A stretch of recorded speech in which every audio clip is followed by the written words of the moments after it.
Papasok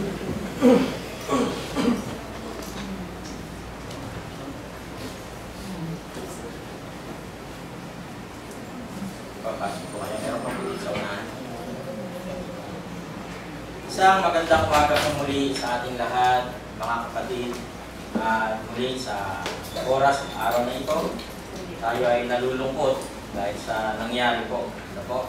Kaya bigla ako nagbago ng paksa noong aking pong mabalitaan ito sapagkat sa mga tagapagturo ay masakit pag nababawasan ang kanilang mga kapatid. Ano po? Sabi nga ay sakit ng kalintingan, ramdam ng buong katawan. Kaya bigla akong binago yung paksa ko. Nasa Mateo chapter 5 po kasi tayo. At marami ako nakita doon na mga pwedeng ibigay na paksa para tayo po ay matuto sa katotohanan. Yung Matthew chapter 5 verse 17 po ang talagang paksa ko, yung fulfillment of the law. Pero nung mabalitaan ko po ang nangyari sa ating kapatid na si Sister Lita, ay talaga pong ako ay nalungkot. Ngayon, nabalitaan ko rin yung nangyari sa kapatid ni Sister Grace. Sunod ano po? Talaga napakaiksik ng buhay sa ating mga tao. Ano po? Kaya ang title po nito ay sa takdang panahon na ibinigay ng Diyos. Ano po? Siya kasi yung nagpapasya. Kaya may awit po na ganito na in His time. Diba sabi mong awit? In His time He makes all things beautiful. In His time. Nakakabagbag yung awitin, ano? Ngunit sa atin na mga Kristiyano ay parang normal na lang ang ganitong bagay sapagkat tayo ay nagtitiwala sa Diyos. Ano po? Ito po ay kinuha natin sa aklat ng mangangaral na si Solomon at kanyang naitala ang ganitong sinasabi ko, for everything there is a season and a time for every matter under heaven.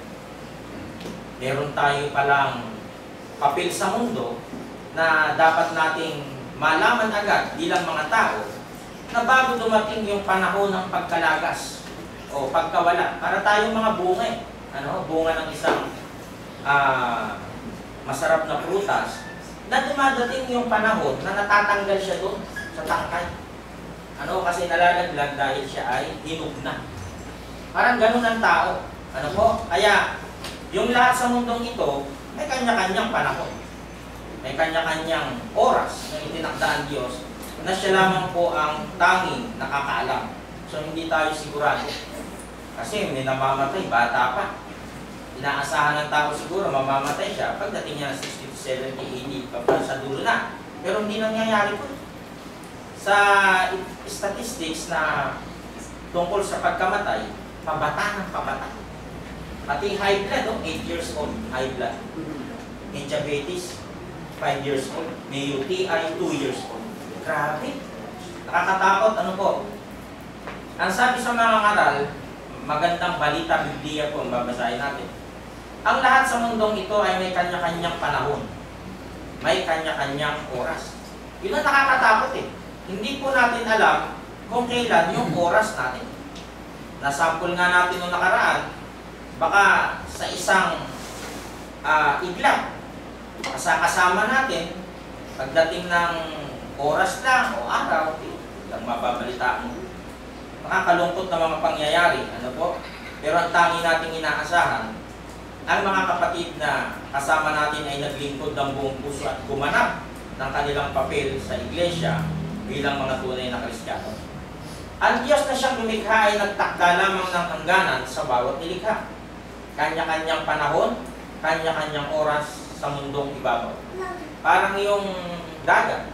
Ang sabi ng Diyos, hanggang dito ka lang ha. Kaya doon lang siya doon sa seashore. Huwag kang lalagpas doon kasi masisira yung iba kong nilikha. Hanggang yan lang ang hangganan mo. Pero ano ang ginawa ng tao? Ano yung pinagkagagawa nila sa dagat? Yan, nag-overflow na siya ngayon. Nagkakalaglag na yung mga bundok ng mga yelo dati dahil sa climate change. Ito ang epekto ngayon sa tao. Tsunami, malalakas na bagyo, walang katapusang baha, nasa critical tayo lagi. na anumang oras, pwede kang paglabas mo, tamaan ka ng lumilipad na yero, patay ang tao. Ano po? May bawat takda na ibinigay ang Diyos na hindi alam ng tao. Kaya nga ang buhay ay totoo, napakaiksi. Ang karupukan ng buhay ay nagpapatunay lamang na totoong napakaiksi nito. Kaya makikita natin ang gusto ng Diyos. I-enjoy na lang natin yung buhay natin. Alisin natin yung mga nagpapa-worry sa atin, mga nagpapasama ng loob. Mabuhay na lang tayo na masaya. Na tayo ay nasa Panginoon, masayang naglilingkod. Bakit? Hindi nga natin alam yung oras. Kung bakit ang tao ngayon ay napakabilis mamatay. Pero namang sa mga pagkain. Binanggit ito ni Solomon sa aklat ng mga ngaral na nagtuturo sa atin ng bawat yugto ng ating buhay. Naka-record na mula nang tayo ipanganak hanggang sa tayo mamatay. Naka-record na po, alam na ng Diyos. Ayan o. A time for everything. There is a time for everything and a season for every activity under the heavens. A time to be born and a time to die.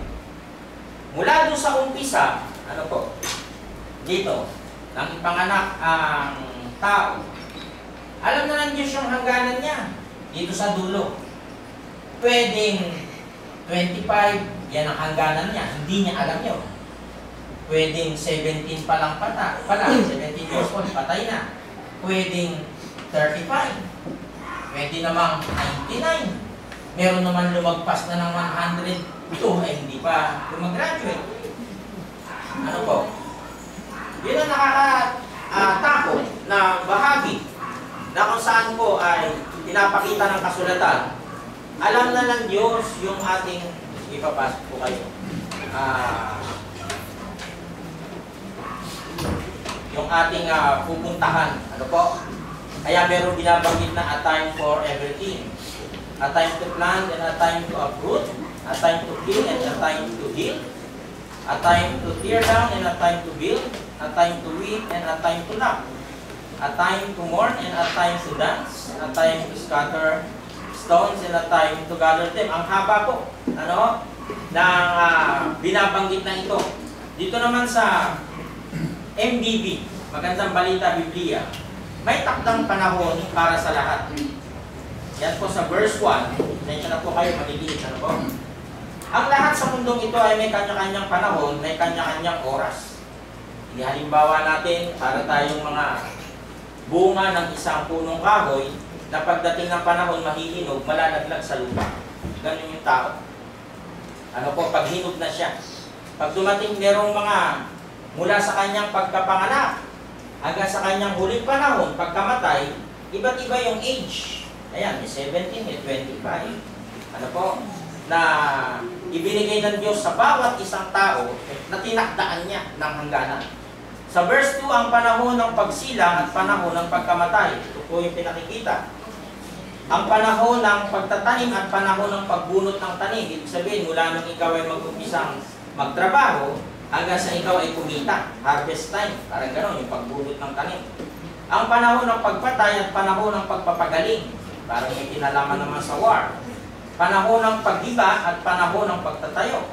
Panahon ng pagluha, panahon ng pagtawa.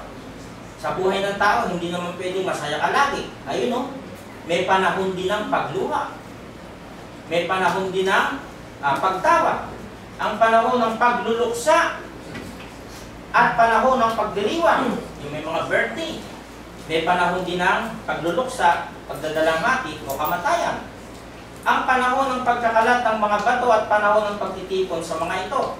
Ang panahon ng pagyayakap at panahon ng paglalayo. Ang panahon ng paghahanap at panahon ng pagkawala.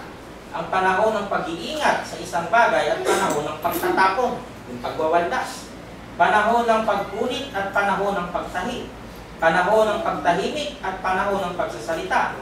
Panahon ng pagmamahal at panahon ng pagkapuot. Panahon ng digmaan at panahon ng kapayapaan. Ito yung pinagdadaanan ng tao. Mula nang siya ay ipanganak, isilang sa mundong ito, pag-aaral, elementary, high school, college, magtatrabaho, makakapag-asawa, tatayo ng sarili niyang paa, pabagsak na, papakulubot na. Ano, ito yung nangyayari sa tao na ipinakikita ng matalinong sumulat ng Ecclesiastes na si Solomon. Ito yung ating tinatakbo sa araw-araw. Ito yung nangyayari sa atin sa araw-araw. Parang pinapakita niya doon sa kanyang sulat sa Ecclesiastes na magagawa ng tao ang lahat ng ito, bakit hindi? Pero merong nawawala sa tao. Ano po? Ano yung nawawala? Ito. Nakita niyo yung iba? Successful na eh. Matagumpay na. Marami ng pera, marami ng sasakyan, marami na lahat nandun na eh. Parang binili na yata yung buong planet Earth. Bakit hindi masaya? Ito'y kulang. Ano po? Bakit? Ito gumawa sa tao. Dito tayo galing. Siya lumikha sa atin. Pag ito wala sa ating buhay, mahihirapan tayong mabuhay ng masaya. Ang Diyos ang nagpupuno. Yung breath of life na yan, na hininga natin, utang yan sa Diyos. Kaya may nag-trending na, hindi ko na sabihin pangalan. Bakit daw laging ang Diyos ang pinasasalamatan, kaya ako naman nagtrabaho? Diba nag-trending yun? Kasi yun yung tanong ng hindi Kristiyano. Bakit nga ba kinakailangan ang Diyos ang pasalamatan? Kasi nga, yung hinihinga mo na yan, utang mo na sa Diyos yan. Yung breath of life na yan, plus yung lakas. Kikita ka ba ng pera kung ito'y mahina? Hindi. Saan galing yan? Sa Diyos. Kaya ang credit sa Diyos lahat. Pupurihin mo siya. Ito yung ginagawa po natin. Tumatanaw tayo ng utang na loob sa Diyos dahil sa buhay na binigay. Nagbabalik tayo dun sa pera ng ambagan dahil pinagpala niya tayo, binigyan niya tayo ng mga trabaho, ng kakainin. Bibigyan mo rin siya. Ano po? Yun yung ginagawa ng tao na kung saan dapat alam ng bawat tao yung kanyang kinalalagyan sa buhay na may panahon ng hangganan. Hindi pwedeng puro masaya. Ayun yung nakalagay dun, ano po? Saan yun?